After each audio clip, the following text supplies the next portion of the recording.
happiest place on earth wasn't immune to the danger posed by the wicked winds. It knocked over a light pole on Main Street, just one of many casualties of the strong Santa Anas. KTLA's Carlos Salcedo is live in Anaheim with a look at the destructive winds. Carlos. Mike and Shara, the winds had died down for a little bit, but maybe within the last 5 to 10 minutes, they picked back up here in Anaheim. Like a much different story from earlier this morning, where the high winds were strong enough that they brought down a light pole here at Disneyland, injuring several park guests.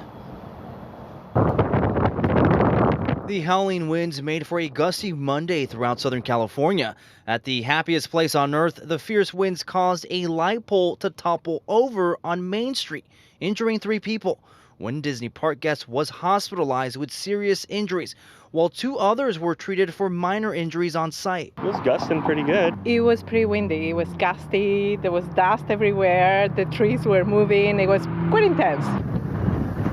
In nearby Tustin on Lucero Way near Holt Avenue, this giant tree came crashing down partly onto a home.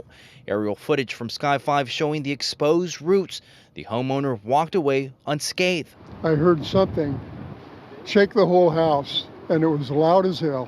I saw a pine tree where it never should be.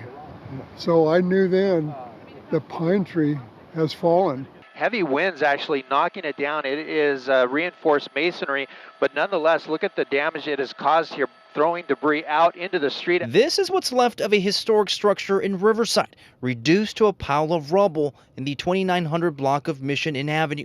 Witnesses say winds knocked down the abandoned structure. On the 15 freeway near Eastvale, the winds carried dust onto the roadways, reducing visibility. The strong winds, a recipe for fire danger. The Sierra fire igniting just after 10:30 a.m. near Lake Matthews. Firefighters were able to stop the forward progress. The powerful, dry conditions serving as a reminder to heed warnings during strong Santa Ana wind events. And as Vera mentioned earlier, the danger is not over. This wind event expected to last through Tuesday. We're live in Anaheim. Carlos Salcedo, KTLA 5 News. Carlos, thank you.